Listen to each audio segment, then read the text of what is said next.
안녕하세요. 40대 초반 여자입니다. 삶의 지옥 같던 시간을 이겨내고 이제는 좀 안정이 되어 사연을 보냅니다. 저는 30대 초반이었고 남편은 40대를 바라보고 있을 때 처음 만났습니다. 남편은 대기업에 다니고 있었고 저는 남편이 다니는 회사 앞에 커피숍 점원으로 있을 때였습니다. 남편은 점심시간 때면 제가 일하고 있는 커피숍으로 왔고 남편 동료들과 우르르 몰려와서 커피숍에서 한참 떠들다가 다시 회사에 들어가곤 했습니다. 그러다 남편 후배가 저한테 쪽지를 건넸고 그 쪽지에 남편 연락처가 있었습니다. 남편은 저를 마음에 들어해서 매일 점심시간마다 동료들을 데리고 커피숍에 온 거였어요. 그리고 쪽지는 남편 후배가 남편 모르게 도와준다면서 저한테 준 거였어요. 저도 매일 오는 남편을 기억하고 있었고 그렇게 잘생기거나 멋있다고 생각한 적은 없지만 착실해 보이고 책임감 있어 보여서 호감을 느끼고 있었습니다.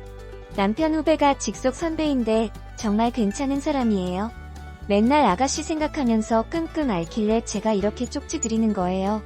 제발 사람 살린다는 셈 치고 한 번만 연락하시면 안 될까요? 쪽지를 주며 얘기했어요. 저도 맨날 보던 남편이었고 싫지만은 않아서 쪽지 받고 연락드린다고 하며 문자를 보냈습니다. 후배분한테 쪽지 받았습니다. 그런데 저는 당당한 남자가 더 매력적인 것 같아요. 다음부턴 후배분 시키지 말고 직접 얘기해 주시면 좋겠어요. 문자를 보내니 그날 남편은 퇴근하고 바로 저한테 왔습니다. 수연 씨라고 하셨죠? 후배가 시키지도 않은 쪽지를 드렸네요. 하지만 제 마음은 변함이 없습니다. 수연 씨를 좋아하고 있습니다. 이왕 이렇게 된 거 우리 시원하게 연애해보죠. 제가 문자로 당당한 남자가 매력적이라고 해서 그런지 평소 남편답지 않게 과도하게 당당한 모습이었어요. 하지만 그 모습이 믿지만은 않았습니다. 그날 저녁 우리는 함께 밥을 먹으며 사귀는 사이가 되었어요. 1년 정도 사귄 다음에 우리는 서로 없으면 안 되는 연인 사이가 되었고 결혼하기로 하였습니다. 그런데 친정이 너무 가난했고 제가 버는 돈의 절반을 주고 있었어요. 결혼해서도 제 도움 없이는 살기 힘들었던 친정이기에 남편한테 얘기했습니다. 우리 집 지금 빚이 많아서 내가 매달 돈 보내드리고 있거든. 그런데 결혼하고도 보내드려야 할 것 같아. 이해해줄 수 있겠어? 저도 남편과 꼭 결혼하고 싶었지만 이 문제로 남편이 싫어한다면 어쩔 수가 없었어요. 평소에 집안 얘기는 서로 잘 안 했습니다. 그러다 진짜 결혼하려고 하니 서로의 마음보다 서로의 집안 문제가 걱정이 되더라고요. 남편은 그런 게 문제라면 걱정 안 해도 돼. 우리 집에는 내가 따로 얘기 안 할 테니까 결혼해서도 친정에는 계속 지금처럼 드려도 돼. 남편이 그렇게 얘기해주니 정말 고마웠어요. 그리고 남편 집 안 얘기해주는데 남편 집은 서울 근처 수도권에 땅도 많이 있고 건물도 있어서 얼마 안 되는 돈은 신경도 안 쓴다고 하더라고요. 남편은 씀씀이가 크지 않고 부잣집 도련님 같은 스타일이 아니어서 이렇게 잘 살고 있다고 하니 놀랐습니다. 하지만 남편은 부모님께 손 벌리기는 싫다고 하며 자기 혼자 힘으로 성공하고 싶다 했어요. 저도 그런 남편의 생각에 동조했고 남편이 멋있게 느껴졌어요. 시댁에 인사를 드리러 갔어요. 남편의 부모님이 사시는 곳을 처음 가봤습니다. 그냥 잘 산다고만 들었지 정원이 달린 2층 빌라에 살 거라곤 생각 못했어요. 정원을 지나 빌라 앞에 차를 세우니 시부모님이 마중을 나오셨어요. 남편은 방문 전에 저를 결혼할 사람이라고 소개하였고 남편이 처음 이렇게 여자를 데려오니까 기대감에 벗은 발로 저를 맞이하러 나오셨습니다. 어머님은 너무 잘 왔다며 제 손을 꼭 잡으셨고 아버님은 아무 말 없이 저를 흘러보셨어요. 그렇게 우리는 시댁에 왔고 인사를 드렸습니다. 어머님은 남편이 제 아니라면 다른 어떤 여자와도 결혼 안 한다고 했다면서 저를 보고 마음에 들었다고 우리 아들이 보는 눈이 있다면서 좋아하셨어요. 그런데 아버님은 엉덩이가 큰 게 아기는 잘 낳겠구나. 민호 나이도 있으니까 빨리 결혼해서 아이나 빨리 낳거라. 아버님은 이제 70세를 바라보고 계셨는데 고집이 상당하신 것 같았어요. 그렇게 인사가 끝나고 아버님은 어머님께 빨리 밥이나 차려오라며 나무랐어요. 아무리 아버님이 예전에 가부장적인 남자지만 시대가 어느 때인데 저렇게까지 하시나 놀랐습니다. 어머님을 좀 부리듯이 하더라고요. 그런 아버님 밑에서 저희 남편이 나왔다는 게 신기했습니다. 그렇게 밥을 먹으면서도 아버님은 술 가져와라. 국이 식었으니 데워와라. 이 음식은 왜 이렇게 싱겁냐. 항상 불만이셨고 그런 아버님의 시중을 봐주시는 어머님이 불쌍했습니다. 제가 나중에 결혼하면 어머님을 많이 도와드려야겠다 생각했어요. 그날의 충격적인 아버님의 모습을 기로하고 우리는 결혼을 하게 되었습니다. 그리고 신혼집은 아버님이 작은 아파트를 사주셔서 거기서 시작하게 되었어요. 그렇게 우리는 행복한 신혼생활을 하였고 얼마 지나지 않아 아이를 가지게 되었어요. 아이를 가졌다는 소식에 시아버님은 무척이나 좋아하셨고 저에게 갖은 한약이랑 임산부랑 아이한테 좋다는 음식은 다 보내주셨습니다. 하나밖에 없는 장남이 아이를 가졌다고 하니 안 좋아하시는 시부모님들은 없으시겠지만 시아버님은 유별나게 챙겨주셨습니다. 그렇게 아이를 가지고 5개월쯤 되었을 때 남편은 해외 출장이 잡혔다며 저에게 시댁에 잠깐 가 있으면 안 되겠냐고 했어요.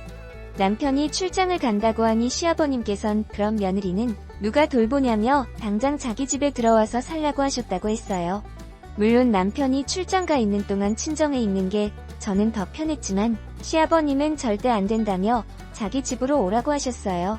시아버님이 저를 챙겨주시는 것도 있고 남편이 이렇게 부탁을 하니 남편이 돌아오는 3달 동안 시댁에서 지내기로 했어요. 시댁에 가니 아버님은 우리 귀한 며느리 왔냐며 어머님께 빨리 임산부 몸에 좋다는 음식이나 하라고 타박하셨어요. 제 앞에서 어머님을 너무 뭐라 하시는데 너무 안타까웠어요. 그렇다고 시아버님한테 뭐라고 할 수도 없었고 시댁에서의 삶은 가시방석이었습니다. 제가 빨래를 하거나 주방에서 있는 것만 봐도 아버님은 어머님께 노발대발 화를 내셨고 어머님도 포기하셨는지 아가야, 저 양반 원래 저러니까 신경 쓰지 말고 이제 주방에도 오지 말고 그냥 푹 쉬어라. 말하며 뒤돌아 주방에 가시는데 어찌나 눈물이 나던지 그런 아버님이 야속했습니다. 그러던 어느 날 밤 아버님은 술에 취하셔서 들어오셨어요. 그런데 같이 들어오는 사람이 있었습니다. 저는 방에서 소리만 듣고 있었는데 어떤 여자 목소리가 들리더라고요. 이 시간에 아버님이 여자를 데리고 왔지? 저는 궁금했습니다. 그리고 아버님과 그 여자가 조용조용히 아버님의 서재로 가는 소리가 들렸어요. 저는 몰래 거실로 나와 서재 근처로 갔습니다. 그러자 믿을 수 없는 소리가 들렸어요. 아버님과 그 여자가 관계를 맺는 소리였어요.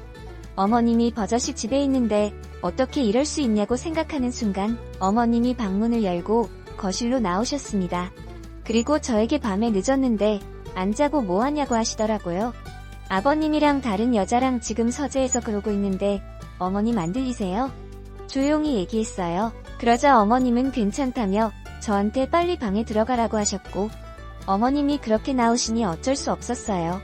방에 들어와서 뜬 눈으로 밤을 지새웠고 아침이 밝아올 무렵 아버님과 같이 온 여자는 조용히 나갔습니다. 다음날 아버님이 나가시고 저는 어머님께 따져 물었어요. 어머님, 아버님이 대놓고 저렇게 다른 여자랑 관계를 맺고 있는데 어머님은 상관없으세요? 아무리 가부장적인 아버님이라도 하지만 이건 아닌 것 같아요. 어머님은 이미 포기하셨는지 얘기하셨어요. 원래 저러지는 않았는데 5년 전 내가 유방암 수술 받고 가슴이 없어지니까 그때부터 나랑은 자려고도 안 하고 술만 먹으면 여자를 데려오는 게 아니니 나도 이혼하고 살고 싶었지만 아들도 이렇게 큰 마당에 새로 나가서 살면 뭐하겠나 싶어. 그냥 이렇게 살다가 죽는 거지. 그리고 나들이 이 사실을 알면 난리 칠 거니까 말하지는 말라고 하셨어요. 어머님은 자기 혼자만 아버님의 이런 행동을 봐준다면 아들이랑 아버님의 관계는 좋을 거라 생각하시는 것 같았어요. 너무 속상했습니다. 같은 여자로서 이런 대우를 받으면서 굳이 살아야 하나 분노했어요. 그날 이후로도 아버님은 한 달에 한 번 정도는 다른 여자를 데리고 와서 관계를 맺더라고요. 그렇게 악몽 같던 3개월의 시댁 생활을 정리하고 남편이 출장에서 돌아와 신혼집으로 오게 되었어요. 어머님이 남편한테는 얘기하지 말라는 신신당부에 남편한테는 비밀로 하였습니다. 얼마 지나지 않아 이쁜 아들을 낳았어요. 제 출산 소식에 아버님은 한 걸음에 산부인과로 찾아오셨고 귀한 손주 낳아줘서 고맙다며 현금 1,000만 원도 주셨습니다. 저는 아버님의 추악한 행동들을 봐왔기에 주신 돈을 받았을 때도 기쁘지만은 않았습니다. 그렇게 아이가 커서 2돌쯤 됐을 때였어요. 아버님이 급하게 저희 부부를 병원으로 부르셨어요. 안녕하세요. 40대 초반 여자 어머님이 많이 위독하다면서 이제 얼마 남지 않았다고 하더군요. 아이를 키우고 정신이 없어서 시댁에도 자주 못 갔었는데 갑작스러운 소식이 당황했습니다. 급하게 남편과 병원으로 가니 중환자실 앞에 앉아있는 아버님이 보였습니다. 그리고 놀면서 남편한테 얘기하더라고요. 밖에 일 보고 들어오니까 내 엄마가 거실에 쓰러져 있더라고. 119 불러서 병원에 왔는데 유방암 말기라고 하는 게 아니니. 그리고 이제 살 날이 얼마 남지 않았다고 한다. 어머님은 원래부터 자기 불평이 없으셨던 분이라 정말 죽을 정도까지 아프지 않으면 말을 안 하셨을 것 같았어요. 남들한테 피해를 주는 걸 무척 싫어하셨거든요. 그래도 자기 몸인데 남들을 왜 생각하셨을까? 유방암 말기까지 올 정도면 무척 아프셨을 텐데 그렇게 참으면서까지 남편과 아들한테 피해를 주기 싫었는지 너무 안타까웠습니다. 그리고 얼마 지나지 않아 어머님은 돌아가셨습니다. 어머님이 돌아가시자 아버님은 장례식 내내 통곡하며 우셨습니다. 저는 아버님의 추악한 행동들이 생각나며 속으로 그러길래 아내 살아있을 때 잘해주지. 막상 아내가 떠나니까 미안한가 보네. 라고 생각했어요. 밥도 안 드시고 술만 연신 드시는데 나이도 70 가까우신 분이 버텨낼 힘이 어디 있겠어요. 어머님을 보내드리고 아버님은 그 자리에서 쓰러지셨어요. 그리고 입원을 하셨습니다. 몇 날 며칠을 그렇게 술만 드시니 아버님 몸 상태는 말이 아니었어요. 그리고 어느 정도 몸을 추스르고 다시 집으로 돌아가셨습니다. 남편은 그런 아버님이 걱정된다면서 당분간 시댁에서 같이 살기로 했어요. 시댁에서 남편 회사는 2시간 거리 정도 되었는데 남편은 행여나 아버님이 다른 생각을 하실까 걱정이 된다며 같이 살게 되었어요. 워낙 손주를 좋아하셔서 손주와 같이 지내다 보면 어머님을 잊으시지 않을까도 생각했습니다. 하지만 우리의 노력에도 예전의 아버님 모습은 없었습니다. 그저 어머님께 미안하다면서 매일 술을 달고 사셨습니다. 아버님도 연세가 적지 않으셔서 이러다 돌아가시면 어쩌나 하며 남편은 걱정을 많이 하더라고요. 그렇게 시댁에서 지내고 있는데 남편의 출장 소식을 들었습니다. 이번에 출장을 가면 1년은 있어야 해서 남편은 안 간다고 회사에 얘기했는데 남편 말고 다른 대체자가 없다고 하였고 이번 출장을 잘 마치면 임원까지 될 수도 있다고 하니 안 갈 수가 없게 되었어요. 남편은 저에게 내가 없는 동안 당신이 아버지 좀 지켜봐줘. 어머님 돌아가시고 아버지 보고 있으면 너무 가슴이 아프거든. 이번 출장만 다녀오면 우리 따로 살 거니까 그때까지만 참고 지내자. 어머님께 막대했던 아버님이라 싫어했지만 남편의 부탁을 들어주기로 했어요. 지금의 아버님은 예전에 강했던 모습은 전혀 없었거든요. 그리고 자신의 잘못을 뉘우치고 어머님을 그리워했기에 저도 별 문제는 없을 거라 생각했어요. 그렇게 우리만 남겨두고 남편은 출장을 떠났습니다. 저는 아버님이 예전의 활기찬 모습을 찾을 수 있도록 노력했어요.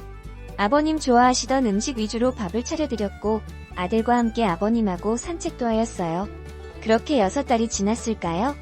저희와 생활이 익숙해지셨는지 점점 밝아지셨어요. 어느새 어머님을 잃은 슬픈 모습은 사라지셨고 외부 사람들과도 다시 만나기도 했습니다. 아버님은 저와 아들한테 정말 고맙다며 너희들 덕분에 다시 새롭게 시작하고 싶어졌다고 했어요. 하지만 너무 새롭게 시작하셨는지 술을 먹고 여자를 데리고 오시기 시작했어요. 이제는 어머님도 안 계시고 홀몸이니까 아무 상관이 없지만 보통 데리고 오는 여자들은 사랑해서 만나는 여자들이 아니고 업소에서 만나는 여자들이었어요. 아버님이 돈이 없는 것도 아니고 기력도 찾았겠다. 새롭게 시작하는 게 다시 많은 여자를 만나는 거였어요. 하루가 멀다고 여자를 데리고 오는데 아이도 어느 정도 컸겠다. 아이 교육상 안 좋아 보였습니다. 남편이 오기 2달 남았을 때 아버님께 아이를 친정에 보내겠다고 했어요.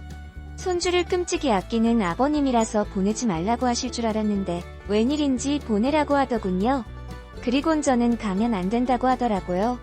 자기 혼자 이 집에 있으면 너무 힘들 것 같다면서 아들 출장 다녀올 때까지는 같이 있어 달라고 했습니다. 저 또한 남편이 얘기한 것도 있고 아버님을 혼자 내버려 두고 가려는 생각은 없었지만 아버님이 이렇게까지 잡으시니 불쌍하기도 했습니다. 그렇게 아이를 친정에 보내고 시댁으로 돌아왔습니다. 그런데 내 방에서 인기척이 들리더라고요. 방문을 여니 아버님이 있었습니다. 아버님은 짐짓 놀라며 벌써 왔냐라고 하셨어요. 제 방에는 어쩐 일이세요? 뭐 필요하신 거 있으세요? 아버님은 별건 아니고 며느리 이제 혼자 지내야 하는데 부족한 건 없나 해서 한번 들어와 봤다. 배고프구나. 밥이나 먹자. 제가 밥을 차리는 동안 아버님은 술을 사오셨습니다. 그리고 어색한 둘만의 식사가 시작되었어요. 저는 어색한 자리가 될 것 같아 밥을 안 먹겠다고 했는데 아버님은 외롭다며 같이 밥을 먹자고 했습니다. 아버님은 술을 드시면서 자기 때문에 어머님이 그렇게 됐다며 한탄하셨습니다. 저는 며칠 전까지만 해도 업소 아가씨들 데리고 오면서 어머님은 다 잊은 듯한 아버님이었는데 갑자기 이렇게 저한테 어머님 얘기를 하니 어이가 없었어요. 정말 알다가도 모를 아버님이라 생각했습니다. 그렇게 아버님과 밥을 먹고 저는 방에 들어와 잠을 청하였습니다. 그리고 얼마 지났을까요? 정말 생각하고 싶지 않은 일을 겪게 되었습니다. 그날 늦은 밤이었어요. 저는 한 번 자면 깊게 자는 편이라서 그날도 친정까지 왔다 갔다 하고 많이 피곤했습니다. 그렇게 세상 모르게 자고 있는데 이불 안으로 누가 들어오는 느낌이 들었습니다. 그리곤 이불을 들치니 아버님이 계시는 겁니다. 아버님 지금 여기서 뭐 하시는 거냐고 소리쳤습니다. 하지만 저랑 밥 먹을 때 이후 술을 더 드셨는지 아버님의 눈빛은 이성을 잃었습니다. 아가야, 너무 외로워서 도저히 안 되겠다. 오늘만 나를 남자로 생각해주면 안 되겠니? 저는 이불을 제 쪽으로 끌어당기며 경찰에 신고하겠다고 했어요. 그러자 아버님은 저를 밀치고 말이 안 통한다며 저를 때렸습니다. 70 다 드신 노인이 왜 이렇게 힘이 좋으신지 저항할 수가 없었습니다. 그렇게 저는 아버님에게 제 몸을 맡기게 되었습니다. 아버님은 관계가 끝나고 얘기했어요. 아까 너 없을 때 이 방에 CCTV 설치했으니까 행여나 딴 마음 먹지 말아라. 아들이 2달 뒤에 온다니까 그때까지만 나랑 같이 살면 내가 오늘 찍힌 영상은 아들한테 비밀로 하마. 저는 하늘이 무너지는 줄 알았습니다. 내일 당장 경찰에 신고해서 아버님이고 뭐고 다 정리하려고 했는데 영상을 찍었다고 하니 소름이 돋았습니다. 많은 생각을 했습니다. 이 영상이 남편한테 그리고 아들한테 간다면 나는 어떤 여자가 되는 거지? 정말 죽고 싶었습니다. 그리고 아버님도 죽이고 싶었습니다. 다음날 저는 제 방을 뒤졌고 정말 안 보이는 곳에 조그만 카메라가 있더군요. 혹시나 아버님이 저를 겁주려고 거짓말한 거라면 당장 신고하려고 했는데 정말 영상이 찍혔습니다. 그날 저는 바로 친정집으로 갔습니다. 이 사실을 누구한테 말하기도 싫었고 우선 아버님과 떨어져서 지내야겠다고 생각했어요. 친정에서 잠을 청하고 있는데 한 통의 문자가 왔어요. 아버님의 문자였어요. 아버님은 어제의 동영상의 한 장면을 저에게 보내셨습니다. 그러면서 내일 당장 돌아오지 않으면 아들한테 영상을 보내겠다고 했어요. 너무 창피한 마음에 다음날 시댁으로 바로 돌아왔습니다. 그리고 밤이 되자 아버님이 오셨고 아버님은 내가 얘기했지. 아들 올 때까지만 그냥 같이 있어 달라고. 자꾸 이렇게 피하면 나도 어쩔 수 없다. 이런 악마가 있을까요? 정말 무서웠습니다. 하지만 영상의 모습이 들키기 싫었어요. 어쩔 수 없이 아버님의 요구를 들어주게 되었어요. 하루하루가 지옥이었습니다. 하루빨리 남편이 돌아오기만을 기다렸습니다. 그리고 한편으로는 이런 악마 같은 아버님이 어떻게 됐으면 하기도 했어요. 그렇게 아버님과 단둘이 산 지 한 달쯤 됐을까요? 모르는 번호로 한 통의 전화가 왔습니다. 박주일님이랑 어떤 관계시죠?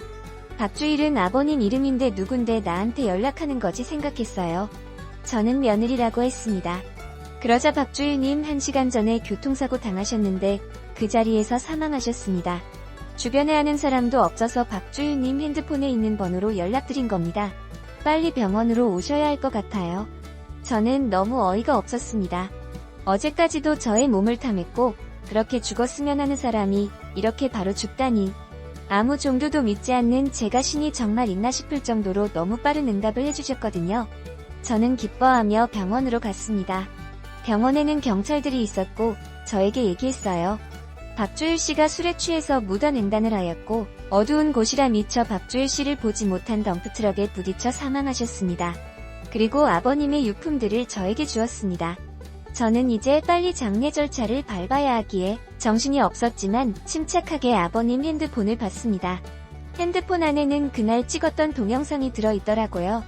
저는 그 동영상을 삭제하고 핸드폰은 불태웠습니다. 남편이 급하게 돌아와서 아버님의 장례를 치렀습니다. 정말 하늘이 도와주신 건지 그렇게 악마 같았던 아버님은 사라졌습니다. 그리고 아버님과 저만 알고 있던 동영상도 같이 사라졌고요. 정말이지 그때 생각하면 죽고 싶기도 했는데 하늘이 도와 아버님께 천벌을 내렸다고 생각해요. 이제는 이렇게 얘기할 수 있어서 이렇게 사연을 보냅니다. 긴 글 읽어주셔서 감사합니다. 어머님이 많이 위독하다면서